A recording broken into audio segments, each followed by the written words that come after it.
So today we're going to look at Mercury and Mercury retrograde. And I thought a way to look at the themes of Mercury was to embody it in the movie Back to the Future. Why Back to the Future? Well, Mercury does look about themes of communication, movement, intellect, and a lot of these themes play very strongly in Back to the Future. And I believe last year was its 40th anniversary, so that holds some symbolism as to what we could understand about its longevity and how people still remember a lot of the ideas that were surrounding Back to the Future. Now, also this year, we've definitely touched on or heard about topics regarding time travel. This is also very Mercurian. It's very technological, intellectual, and across time, right? There's this play on this idea of traveling into time and going back into history. And I'm definitely not here to verify or deny what that is. But what I'm here to do is to play with this idea of where Mercury or how Mercury behaves amongst its other planets. So we're going to look at the dates at which they time traveled, but I think it would be fair to look at just what Back to the Future is about, because maybe some of you watching this has not watched Back to the Future. I am focusing on the entirety of it, but in terms of the timelines that I'm more focusing on the first movie. So mainly, but I will cover the rest. Now, Back to the Future 1 talks about repair of family history. So how this all begins, it begins in a fictional town called Hill Valley. And in that town, we are focusing on the McFly family. And we also focus on the dog, the one with the wild hair. And this is the stage where all timelines and stories intersect. And in a way, it's a microcosm of time and human development. And I think we're going to emphasize on that word development. We're talking about inspiration, imagination, because these hold some very Neptunian themes. We're going to look into that. And so much of the history of, I would even say even America, or even just history of how things unfolded in this, whether it's the town's events or the historical tie-over of real timelines that we've come across as humans, and how they've played with this idea in the movie gives it more cultural relevance as well. So what's interesting is that when we understand about the dog is the genius, right? He's Mercurian in itself. He's intellectual. He's always trying to find things. I would say he would more run under like maybe like a Virgo, Mercurian type vibe. Is slow, is patient. You know, oftentimes I think, how did they become friends? You know, this young kid and him, how did they come to be? And so at the beginning of his life, or how things manifested, I believe he was around 11 or 12 and he came across a book. Now this doc saw this book as an anchor to all things. And the book's named 20,000 Leagues Under the Sea by Jules Verne. Now, this is again a real book crossing over into fictional themes of Back to the Future. So the doc read this book, felt inspired by science and biology and this other sense of otherworldliness, And as he dedicated himself to science. And that's how he became from a scientist to, I believe he was on the Manhattan Project. Again, another initiative that is focusing on nuclear weapons in real life. And from there, the discovery or wanting to understand the center of the world, or if I dig enough, will I find a new world? So his fascination, and I think fans would definitely try and weave in and out of what the director or what the storyteller was trying to convey, or maybe even leaving vagueness, because that's a lot of researchers or intellectuals that are spreading creativity. They leave a level of vagueness to allow for you to read between the lines. And I feel that when it comes to this cultural crossover, ultimately, I believe it's about imagination. So when it comes to the dog and his endeavors to understand these other worlds or these other things that are happening, and if you can Wikipedia this, or you can read the book. They've done movies of this, but it's cleverly done, because what you have is an exploration type story. Hey, we met somebody who was from another world, and they called themselves Captain Nemo, and they took us. And we explored, and he said, even though we found him, we couldn't leave him, because he's like, you know about me now, so you can't leave. You have to stay with me forever. So they went on all these explorations and different adventures. And I think there was like a moment where Captain Nemo, there was an opportunity for them to be able to escape, and they escaped and was here to tell the tale, I guess. But the story and much of the innovation in this book, in terms of submarines, because Captain Nemo had a submarine that was nothing like the technology that was there at the time. But what they talk about now is technology we have right now. So we can now understand much of people's imagination, let's just say that, has helped what we can see now as real life things that we use, or we see, or technology that's been used by corporations, institutions, things like this. And I wanted to heavily emphasize on this idea of expansion of imagination and plagiarism versus imitation, or plagiarism versus inspiration, because I think even the director was like, and that's the reason why I probably found this, because I was thinking, somebody was saying that there was going to be a Back to the Future 4. So I was like, oh my gosh, that's so cool. And then there wasn't. It was just like some trolling, thing. And then I go to read, and the director's just like, he's like, look, I've made my money off of this film. So, you can try if you want, but I doubt that you will ever be able to do what I've done. But hey, whatever. And it's true. And this is where I think so much of previous world, or the previous life or history.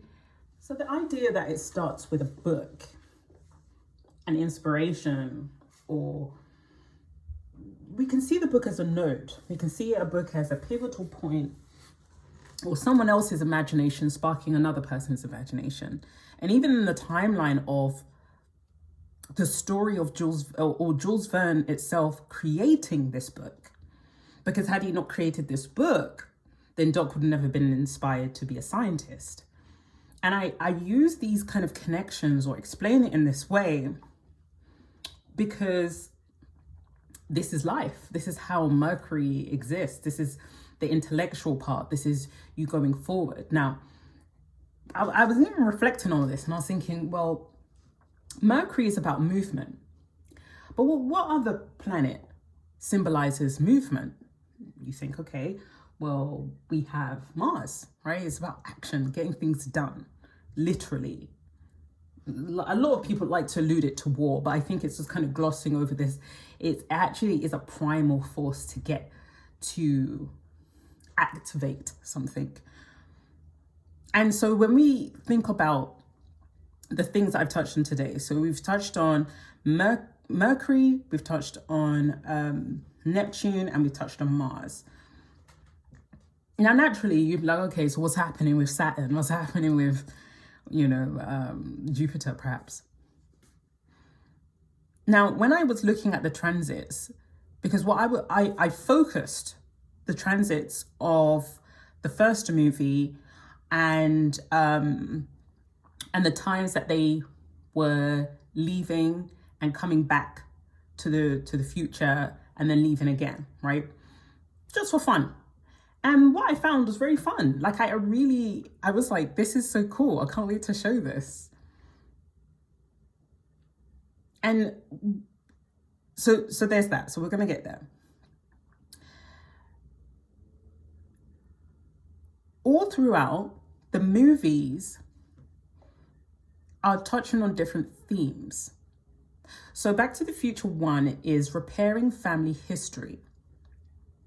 So then with McFly, or the McFly family, there's this narrative of wanting to, or lineage or legacy. The father of Marty, who's Doc's friend, the father in the current timeline isn't motivated to create or didn't end up finishing the book that he wanted to create when he was younger. Now, again, this is very Mercurian, right? Great, writing a book. It's very Mercurian. But it's also, if that is kind of slowed down, we could say maybe that's Virgo in detriment. That's kind of like, oh, you don't want to, you have this great idea, but you kind of like, I don't want too much attention. I just, maybe it's not for me. No. Definitely not Gemini energy.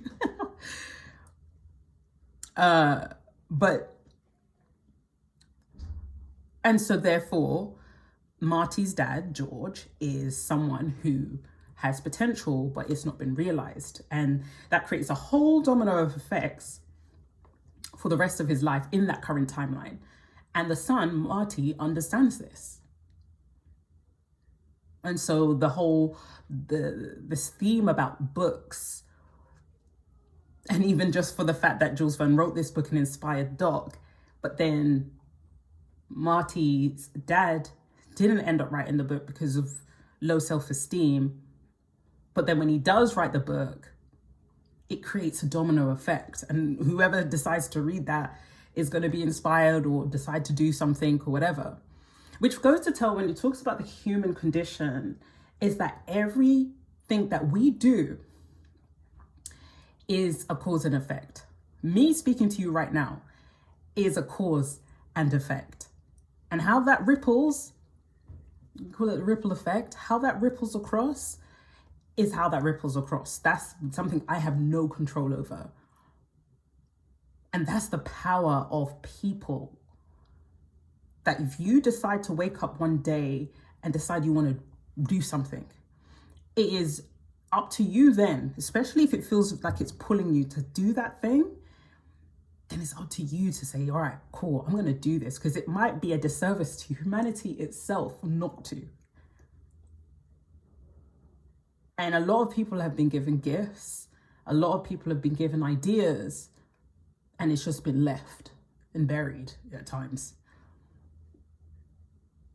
And so I thought that this Back to the Future, even when I was reflecting on it quite quickly in my head, I was like, oh my gosh, this is such a great analogy of Mercury.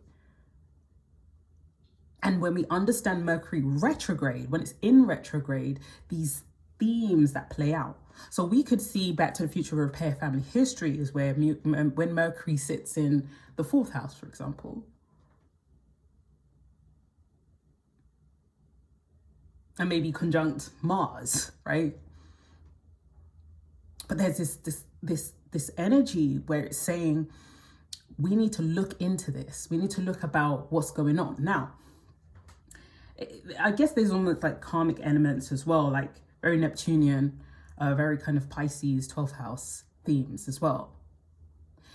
And so where we find Morty going back into time to get his dad to have the confidence to give him a pep talk, he then feels confident to write the book.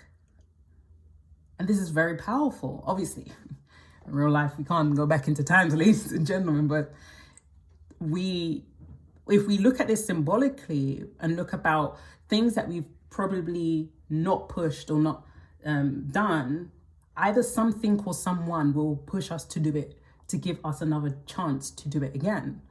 You know, we do not have time travel equipment, ladies and gentlemen, but if we did, that would be great. But we'd be changing timelines. And that's what was happening here. So because he went back into time, he ultimately risked the doc from living, right? And he said, because you changed the timeline and because you influenced part of the timeline, now I might not live. So we need to go back into time again and fix it so that you can have the timeline where your father is confident and also I get to stay alive. And it's a great story. It talks about so many different things, about cause and effect, about confidence, karma, inheritance. You know, it's a very wonderful storyline. And yeah, this cannot be done again. Like nobody's going to be able to, which is very interesting when we have technology and we have AI and we have all this kind of stuff. But could this movie be recreated with the same level of depth, the same level of curiosity? Probably not. And this is why I always talk about there's a lack of imagination right now when it comes to things like meditation. There is a guidance, right? There's a guide is needed to, hey, you know, I always say this, think of a golden ball of light, because those guys that tell you that or tell people that, like, I don't know where they got it from, to be honest. I really don't. But I think of the mechanics behind it. And it's like, well, if you think of a golden ball, then you are going to feel excited or you're going to feel protected or something out of yourself is going to feel better. And it doesn't, and it works for some people and it doesn't work for others.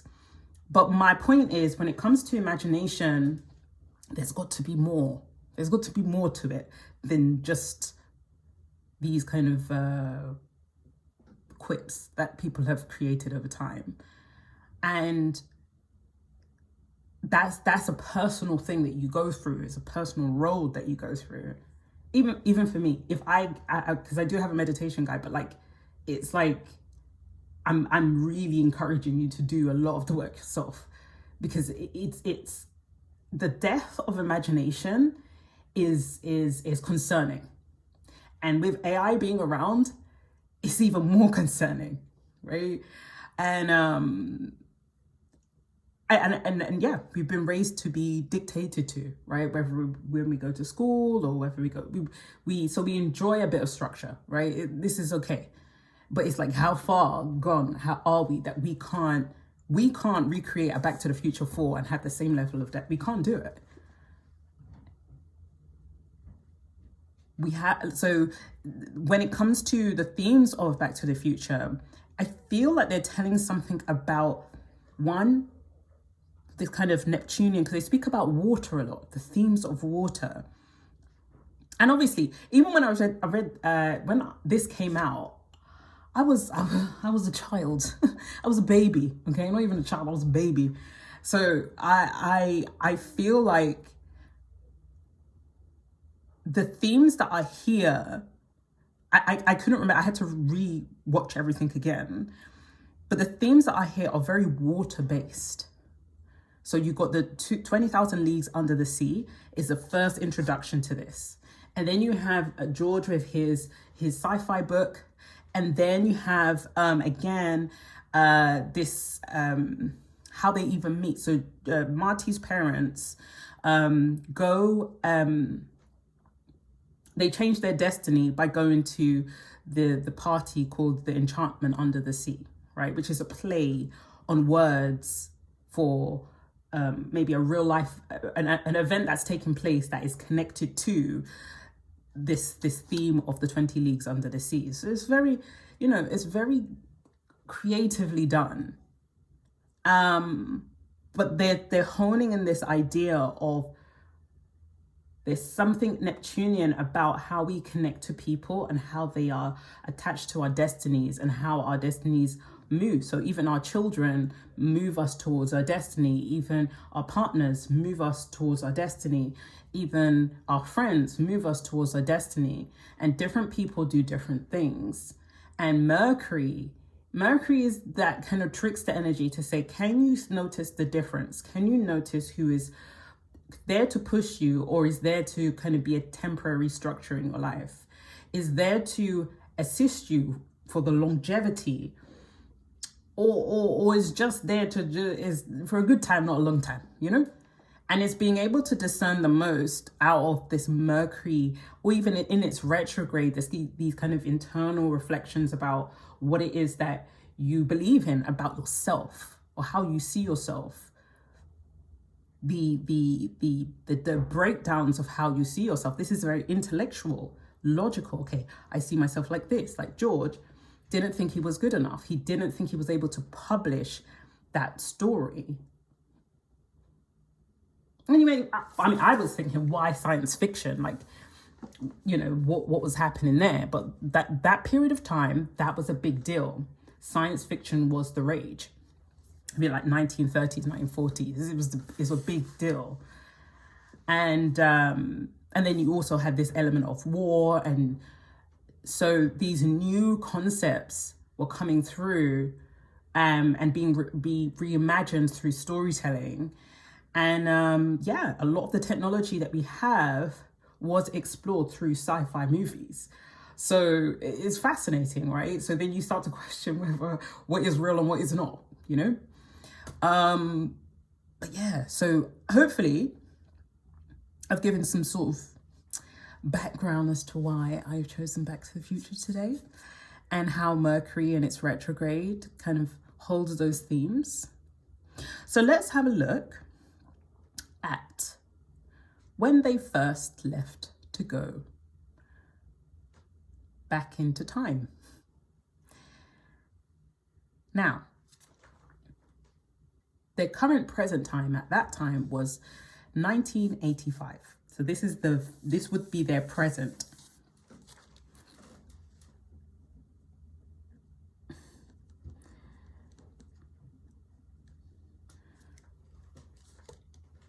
The 26th, they've decided, or the doc's very interesting, because I feel like he planned this, he planned the whole process of, even Marty specifically, that even his dad had to go through that process in order for whatever needed to happen. He's worked it out.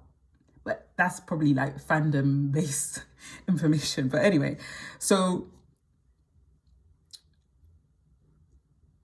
they plan to leave on the 26th of October at 1:35 a.m. And what we see here, I put this date into my astrology system, and what I saw was very fascinating, because even though there are some squares, so you have Neptune square Mars, Neptune square Moon. And that is already telling where we have this motion or action, but this tension. And how do you ease the tension between Neptune and Mars? How do you kind of understand it? How do you work with it? And so the tension at this time, we know in the story, is that he has to work out how to get his parents connected to get again, right? How to encourage him to write that book. So Neptunian is about imagination, it's about depth, it's exploration. It's the sign that everyone says it calls it foggy. And then you have this tension with Mars. And Mars just wants to go. Like, he doesn't want to have time. Like, what is this imagination thing you're talking about? Like, can we get something done? And so life can just happen, right? Life can just keep lifing. And then you forget to use your imagination. You forget to, pause to kind of do things, because Mars doesn't pause. And so it's very interesting when we have this time coming up in this way, because it shows heavily these themes of Aries, Neptune, and Mercury. Now, what's interesting, Neptune is conjunct Saturn in the 4th house, along conjunct with the Sun, Pluto, the South Node, and the IC, which again is talking. It has those themes of family, lineage, of more of the lineage, and identity, and what the potentials, right? Because Pluto's there, the potentials of what could be if you could uncover or unearth some things. And I do recall Marty, maybe this is the Back to the Future 3, where it's like, hey, our family, we get into situations where we're quick to talk. We're very, very quick-tempered. Like, we're quick to say, what did you just say? And then we get into a fight. Then he speaks about one of his ancestors. And he says, yeah, he got into a fight and it didn't end up well. So I just want to let you know that if you ever are in a position, Marty, that you want to end up in a fight, or you want to fight someone, it doesn't work out well. You have to find a different way. Now, even that in itself, when we're talking about lineage and we're talking about breaking any karmic ties, because his father was able to understand the patterns of the times where he wasn't around, where Marty wasn't around, he was able to give that information. And so this idea of sending advice through, I guess, a paternal lineage of what they're susceptible to, very powerful stuff. So I think even this stellium here in the 4th house, it just had me thinking. I was like, oh my gosh, did these guys really do astrology when it came to this? But then when you remember Clara Clayton, Clara Clayton was like, I guess, the doc's friend or some sort of love interest, perhaps. And she fell sick. So again, they're talking about periods of illness through history. And she fell sick, and then she was stuck in her bed, and she was very fascinated in the skies, right, in astronomy. And then I think she was given a telescope or given something that made her more interested in looking at that. Now, obviously, her timeline didn't connect with the doc, but the fact that they were both leaning into similar ideologies, we could say this is a lineage of imagination, right? The two will come together, but at this moment in time, they're on side quests. They're doing their own thing. And when we understand this kind of 4th house aspect in terms of connections with people outside of our family that have shared interests that propels even the very lineage of that family itself, it's very powerful, because it does, right? Especially like if you have a child, you're bringing 2 lineages together. When you bring 2 ideas together from a whole different family, you're bringing a new idea to whoever, to your life, to maybe it helps your whole lineage, right? And their lineage. So it's very powerful stuff, connectivity. And Mercury is about that. So I don't know, I just keep emphasizing, like, Mercury isn't like, because I'm definitely not saying Mercury is lighthearted, right? But I can say that Mercury, if you stay ready, you don't have to be ready. You know what I mean? Like you just know, okay, Mercury is coming up. If I segue just a bit, we're gonna get there. We're having fun right now. So I wanted to wait for time. I wanted to talk about Mercury right now. Okay, and it is retrograde right now. Now, to whatever, like, sector you're in or whatever, maybe you've come across technical difficulties or some issues with people having, this is my assumption anyway, right? That this technical difficulty is very Uranus, but Mercury sits here in terms of like personal technology attacks. Let's just say that. But Uranus is more global or larger. AstroSeek. And I think this is very Mercurian indeed. I mean, I took this off, these calculations off AstroSeek. And I did that probably Monday evening. And by Tuesday evening, it was saying, sorry, the system's overloaded. We can't do anything. And you're like, huh? So AstroSeek, if you don't know, AstroSeek is a chart program for astrologers or people who want to look at their own chart. But it's mainly for people who want to look at the chart itself from a mathematical or more practical point of view. They just want the aspects. They want just no fluff, no psychological interpretations about how Mercury does this in your life, and it's just straight hard data. And it's open source. Everybody has access to it. If you want to find out about celebrity, AstroSeek is going to come up straight away, right? And the fact that happened was very interesting in terms of the Mercurian aspect that's happening right now. And so obviously I did a deep dive, as you do. And I checked and I saw that this is an independent company. And it feels like that. It feels like the interface feels like something I would have experienced in the 90s, right? It's got that kind of vibe to it. And it's unproblematic, it's just kind of like, it's what everybody goes to. So my thing is, I mean, me being me, I stay ready, right? So I knew that I'm going to need at some point an alternative means of use.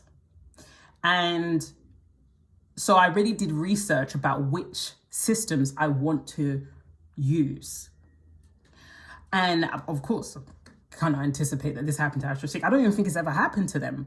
My thing with it though, one is happening in Mercury retrograde, which is so symbolic.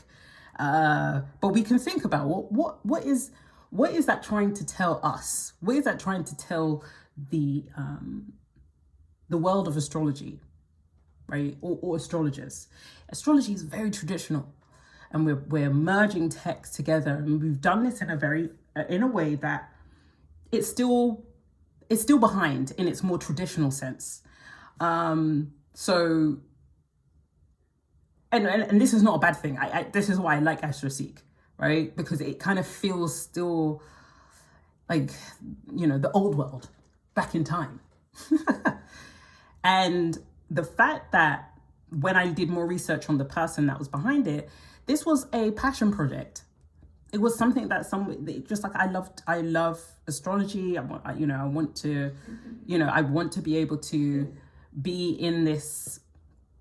I want to be able to give this to everyone, right? And I was like, that's so cool, because I can feel that. I can feel when I go on here, it doesn't feel convoluted. It doesn't feel like someone's trying to sell me something. This person has used a lot of their time, a lot of their energy, a lot of their imagination and creativity. And there are bots that have literally tried to scrape all of that data. It has you thinking. So who's running these bots?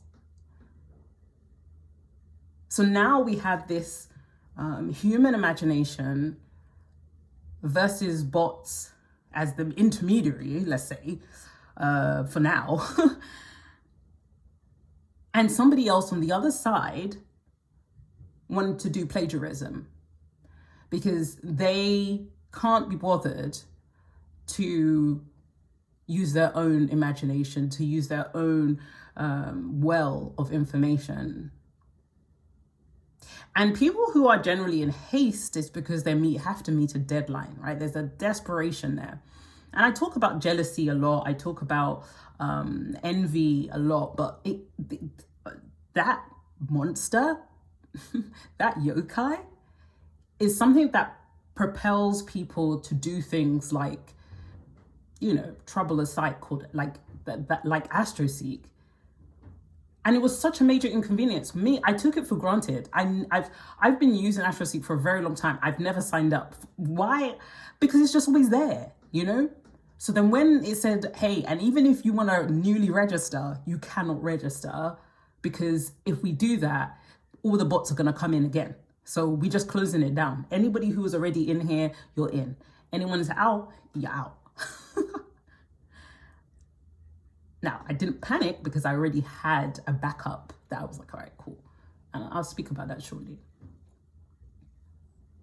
And so now we have this lack of imagination, wanting to go into somebody that literally, this is why passion projects are so beautiful. You're not trying to monetize. You're not trying to, yes, they make money off of like ads, but you don't feel that. Like when you go on that site, you don't feel like you're being sold something or someone's trying to, buy your attention. You don't feel that. So my thing is, any new companies, right? Any kind of new venture capital companies that are coming out this year, right? And they have anything of any kind of similarities to AstroSeek by any means, you can connect the dots. You can connect the dots. Because I feel that's the only, because I'm like, why would you do that to an open source website? Why would you do that? So now even intelligence and information can be bought at a price. And I'm going to use my imagination. Imagine, right? They came to AstroSeek and they said, hey guys, look, we like what you're doing. We see you're a bit old school. We'd like to buy your company from you. Yeah, this is just me using my imagination. I had no idea how this could have gone, right? But the tale as old as time in terms of the old versus the new, right? We'd like to buy it from you. We'd like to, maybe, bring it into the present, give you more control over how we're doing things now, right? And maybe they said, no, sorry, this is my project. I spent years doing this. You just came out of nowhere, right? I can kind of imagine like, you weren't even born when I made this program. Please come out my face. And then they're like, oh, you think you got it like that? Okay. Next minute, flooded with bots.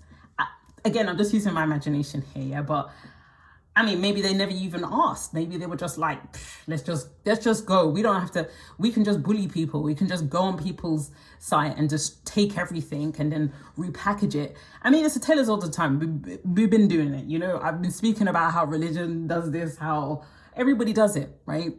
We're going into a time where the cloud is very important now, right? Remember in my 2016, 2026 video where I talk about the change of analog to digital. Some spaces, just like especially with astrology, some spaces haven't gone up to the cloud. Now they've used psychological aspects where they're like, oh, hey, Aries means you're going to have a really good day today, right? And they're using psychological themes to represent some of the traditional types of Western astrology or astrology in itself to make it more palatable to your main audience, who the audience is a growing audience that is becoming very, very interested in astrology. And the generation, so they're seeing that this is a moneymaker, right? So the fact that they've got attacked is not really even seeing it's wrong, right? To try and scrape data off of a site that is well respected across practicing astrologers, people that are students, whoever, like everybody's going on there, and then someone, right, is out here to try and do some dirty work. It's terrible. I'm just saying, right? Hey, just have a look out. Whoever's bringing out a new astrology something, yeah, it's got venture backing, because that's the only thing I could think that would do something like this, because you have to meet deadlines. So there's a panic. You have to, because now money's there. You owe people money. Your pride, all this kind of stuff. That's the only thing I could think of. But hey, I didn't like that. I hope for the best for AstroSeek. I hope that this is now even telling for just like how we're protecting our systems, how we're protecting our websites, our pages, the things that people's passion, right? People's passion, people's projects that they've cultivated. How well are they protecting it? What servers are they with now? You know, and this is just across time, whether it's music, whether it's architecture, whether it's engineering, but it's everybody's moved to the cloud now. I am gonna go to Back to the Future, but you know me, I like to weave in and out of stories. They all connect, as you could tell. And so when we have this, so the app that I found was called the Lunar app. This person is not an astrologer. The developer is not an astrologer. His name is Kevin, and he developed this in 2018. And so it's still pretty young. But because he's not astrologer per se, but he saw that he was like, this doesn't work. You need to put everything on the cloud. It doesn't work. The old way doesn't work anymore. And so now when I'm thinking about it, I'm like, oh, maybe there was foresight. Maybe it was just like, well, and maybe at this time they were like, nah, you know, we like astrology or older systems do things old school. Like most tech programs, you either had a CD, you had what is called a dongle, right? Which is like, it looks like a USB stick, but it holds information, right? And you would have that to upload the software, but that software is yours for life. You don't have to pay a subscription. You don't have to do any of this stuff. So, you know, old school people like me and others who had to move from one system to another system, and then they're telling you have to pay. You're like, sorry, what? I'm not paying for that. And I'm pretty sure in the astrology world, they had the same rhetoric. Like, we're not paying that, right? So I don't know Kevin, right? But where he's a web designer and a programmer, even though he doesn't know astrology like that, he was able to construct a system that works. So one, you can, you know, if you go to a different computer, you can save your client's files or any kind of profiles that you have for yourself or for other people. You've got it all there, right? And so I guess he had the foresight to say, yeah, I think we need to move to cloud-based technology because, I know you guys don't like it. I know, but there's more security around cloud-based devices than if you just have it on one machine. Because that one machine, if you just have it on that, hey, and it gets infiltrated, how are you going to revive yourself? So anyway, I found that very interesting because this was his passion project. He saw something and he said, let me just do this. And so from what it sounds like, you know, after work, he would work on this and get it together. And he deliberately said, I don't want to market this. I don't want to do any of this kind of stuff. I just want to keep it quiet. And that's why I'm like, I will put a link to their YouTube because again, even the subscribers, this is small. Everything is just quiet. Everything's quiet. And I say this a lot when it comes to discernment, but again, it's very Mercurian. It's very much like, are you seeing things for what they are? Are you seeing the illusions, especially in retrograde? What is being taught here? And perhaps this developer saw something and he said, okay, you guys are not listening, but okay, cool. I'm going to build it. And then hopefully this sets precedence to how we go forward. yeah, I know it's great that you wanted a hard drive CD and you can download, or you could just download it one time and you did a one-time purchase and that's that. Yeah, I know. Okay. So I feel that there's a big teller here. And unfortunately, AstroSeek got the brunt of that. And it upsets me. It really does. I'm just like, why would you bully the one? Anyway, so I hope they work something out. But for those who are locked out, like myself, if you want, hey, have a look at their YouTube channel. I'll put a link somewhere. And yeah, you can have a look and see if that's something that you'd want to explore. I looked at it specifically because I saw something on TikTok and the layout was very pretty to me. So with AstroSeek, I wouldn't say pretty, but I would say it gets to the point. And it's very clear, it has good line weights. I like it. I haven't seen a system that feels agreeable to look at.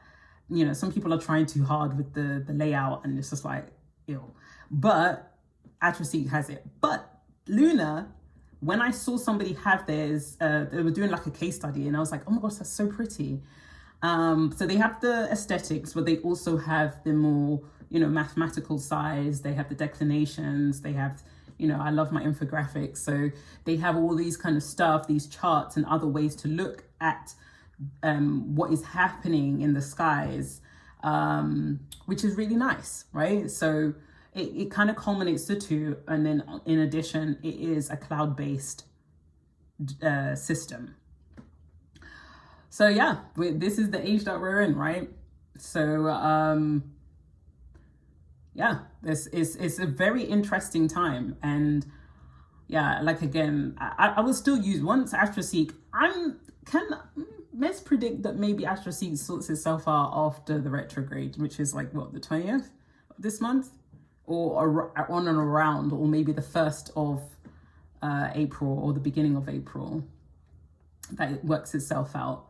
Or who knows, but I feel like they'll be back on track, but I feel like they will have some, you know, retrospect and be like, we need to, what do we need to do going forward? Because what happened this time cannot happen ever again. I don't have time for this, you know? So, yeah, if you're locked out like me, that's that app I would recommend. You can use it on desktop and I'm not sponsored, by the way, right? I'm not sponsored by any means. But I did research on this months back and I liked it. It's quiet, there's no noise. But yeah, we're going to look out for who's going to be very noisy about astrology this year. And I feel like it's going to happen this year. And so whoever those people are, I'm not causing any problems today. I'm not going to give you my Mercurian bag, but I'm just connecting the dots. I don't know. What do you think? You know? But let's get back to the future. And so, where are we? So the Mercurian themes of Back to the Future was in the 4th house, conjunct Saturn. So again, this is about lineage, history. So now that we've discovered and discussed that, Marty spends 7 days in the past.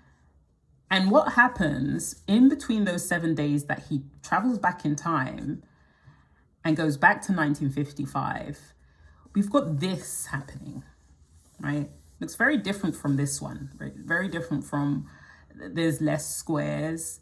It's very much telling a story of heaviness in the 4th house, a need for change, a need for, you know, discovery, identity. And even the 6th house,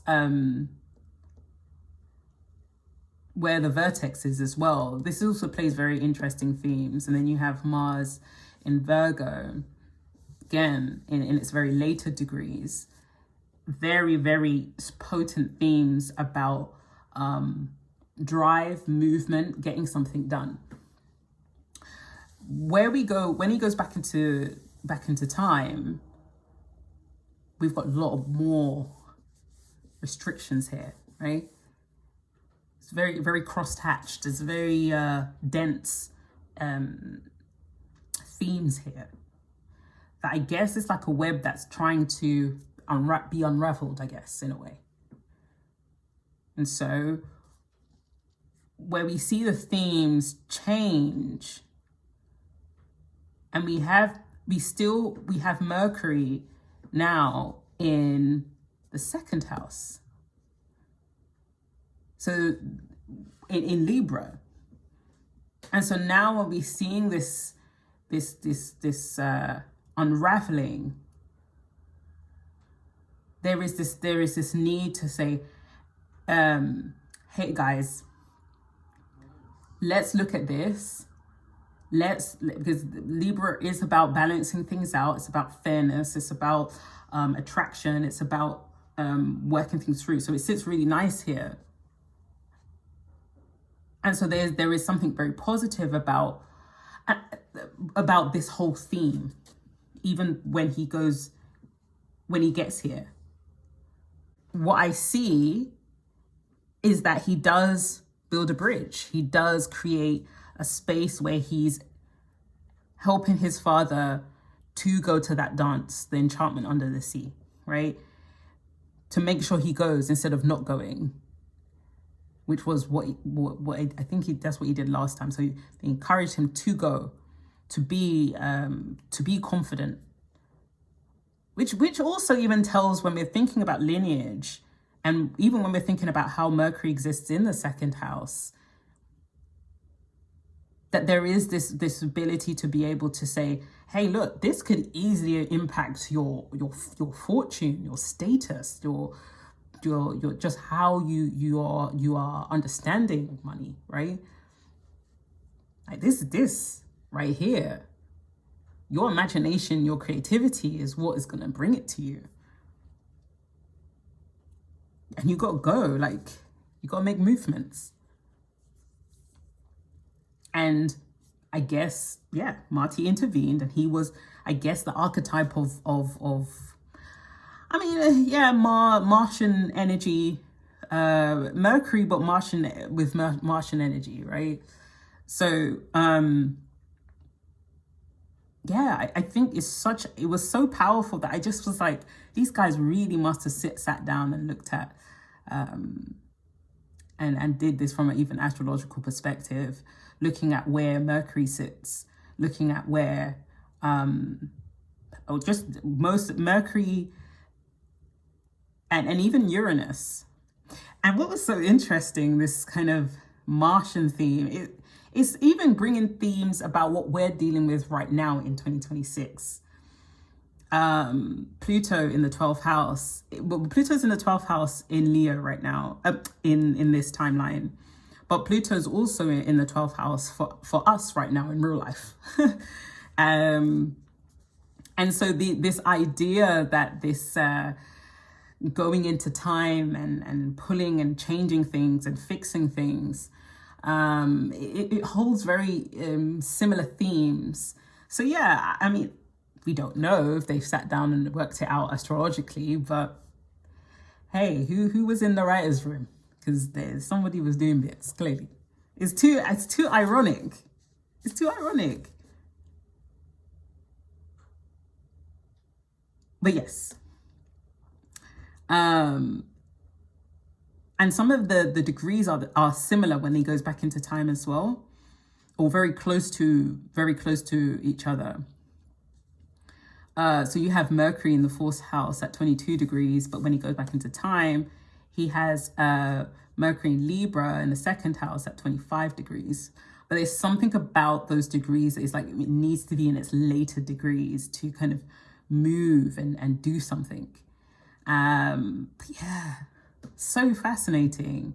And just even how it looks, even when he goes back into time, there's like this kind of overlapping, this kind of level of confusion and wanting to untie all the knots of all the things that have made the future go wrong. And so now he does that. And by the time he has to leave, he leaves 7 days later from the 5th of November. and he leaves on the 12th of November 1955 at 10:04.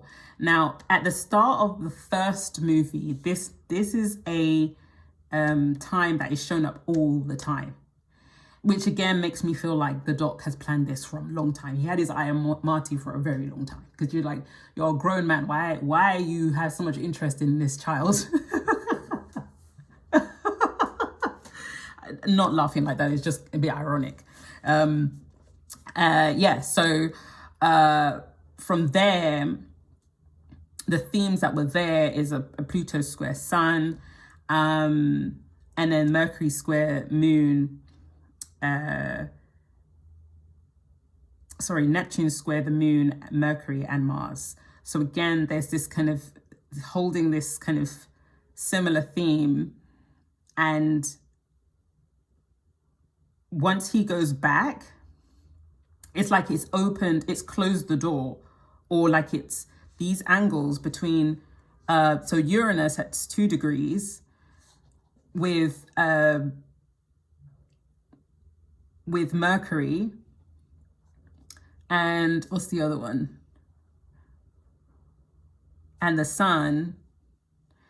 This degree here, or this trine here, this square here is much wider in its angle.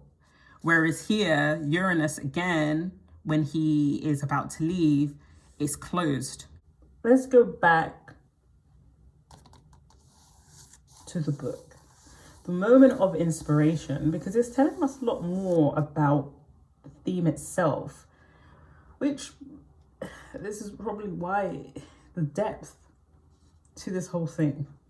Let's focus on Captain Nemo and the themes of it, because we've seen this story play out quite a few times in storytelling across our lives.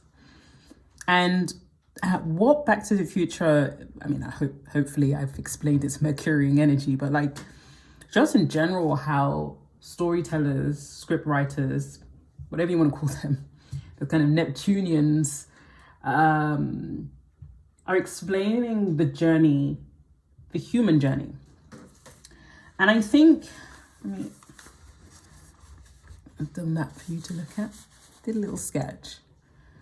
Now, when we look at this, what could be the possible connections between Odysseus,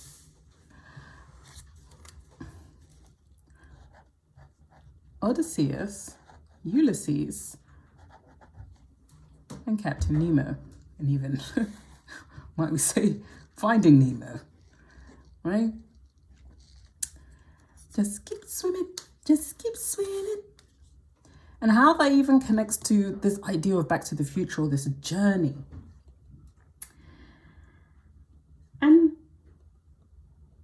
And so, writers across history have reused the same archetype, the restless voyager seeking knowledge. So let's look at the symbolism behind all of this.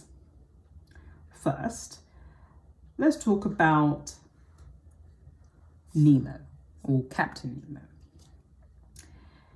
There's a part in the story where you have the moment with the Cyclops, which I think is, a Cyclops is one of those things with just one eye, right? It's just one eye. I don't know what else, right? This is my Cyclops.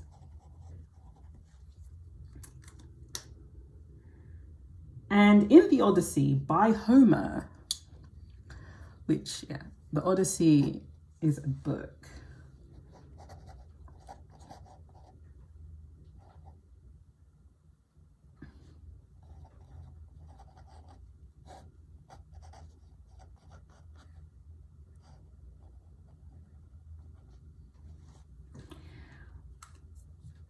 The hero Odysseus and his men are trapped in a cave by the Cyclops Polyphemus.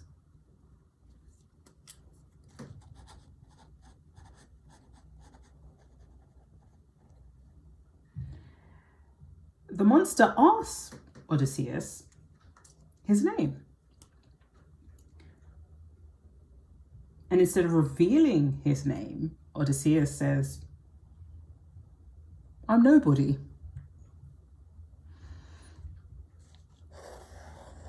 I'm nobody.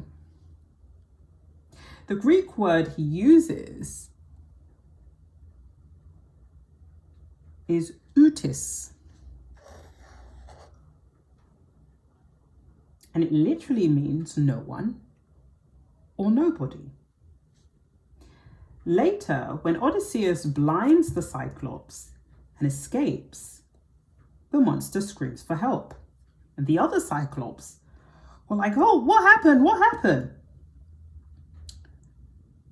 And so Polyphemus says, nobody's attacking me. And so, because of the trick of his name, the other Cyclops think that there's nothing wrong with him and don't actually help. And this is how Odysseus escapes. So the name outis is not a real name. It's more of a deception. Again, very Mercurian, very Neptunian. Now, here is where the connections come from. Bear with me. Odysseus is the Greek name. When the story was retold in Latin culture, the Romans called him Ulysses. Odysseus is the Greek version. Ulysses is the Latin version. They are the same hero. Now, where Captain Nemo comes in, this is also Latin and literally means no one. A lot of arrows here, guys. So when the 19th century writer Jules Verne, who created the mysterious submarine captain in 20,000 Leagues Under the Sea, the same Captain Nemo was very deliberate. Nemo is essentially another version of the same identity trick. A man who is nobody, hidden from the world. So the symbolic chain kind of looks like Odysseus uses outis, meaning nobody, to escape danger, and Roman storytellers call the same hero Ulysses. Jules Verne later creates Captain Nemo, whose name also means nobody. All three figures share the same archetype. They are wanderers moving through unknown territory, often separated from society. Now, this is where Mercury comes in, and Neptune and Saturn. Mercury represents intelligence, cunning, language, and clear strategy. Odysseus is famous for exactly that. His defining trait is not strength, but cleverness. The trick with the name nobody is pure Mercury energy. Neptune represents oceans, mystery, exploration, and the unknown. Odysseus spends years traveling across dangerous seas, and Captain Nemo lives inside the ocean in a submarine. Both figures are very Neptunian. So Saturn represents endurance, trials, and long journeys through hardship. Odysseus spends 10 years struggling to return home after the Trojan War. His voyage is a series of tests that shape him. When you place these archetypes together, you get the classic explorer hero archetype. Mercury gives the mind and strategy, Neptune provides the ocean and mystery, and Saturn creates the long, difficult journey. The archetype keeps reappearing in modern stories, even in Back to the Future. you can see echoes of it. The traveler moving through unknown realms, discovering knowledge and returning transformed, is structurally similar to those ancient voyage myths. And that's why these names and motifs keep resurfacing. In literature and film, they are part of a deeper narrative pattern about humanity exploring the unknown. Whether that's unknown in the sea, or distant lands, or time itself. Time, space, guys. So the connection is more thematic across storytelling traditions, not the same rhetoric, but more imagination that's creating new ideas. Now, lastly, Finding Nemo.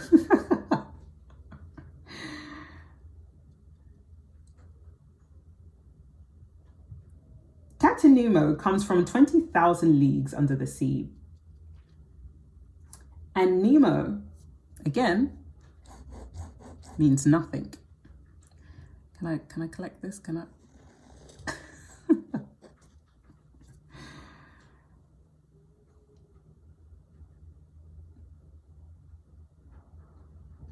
So when Finding Nemo, which is a Pixar animated show, despite the fact that it's a family story, the symbolism overlaps very well. It takes place in the ocean, and it's a plot about a long journey across unknown waters. The hero travels through strange environments and encounters different creatures along the way. So structurally, this mirrors the classic voyage narrative found in the Odyssey, a character that moves through unfamiliar territory while trying to return home. And so the Neptunian energy makes sense on a symbolic level. Neptune is often associated with oceans, imagination, etc., etc.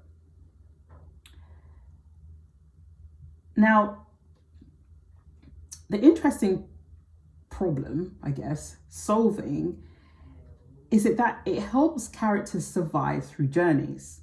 Whether Odysseus is tricking the Cyclops or the Doc is solving time travel problems in Back to the Future, it fits very well with a Mercury archetype. When these archetypes combine, you get the classic explorer narrative that keeps reappearing in literature and film. And Odysseus, or the Odyssey, I believe the Odyssey is coming out, I'm over it already. The Odyssey is coming out, I believe it's the 17th of July. There's a new rendition of it, I guess. And you're thinking, July, astrologically, there's a lot of potent stuff happening. So that's going to be interesting in itself. But I've said in a lot of my videos that movies and the timing of them is interesting. But a lot of guys, they do a lot of research, you know, and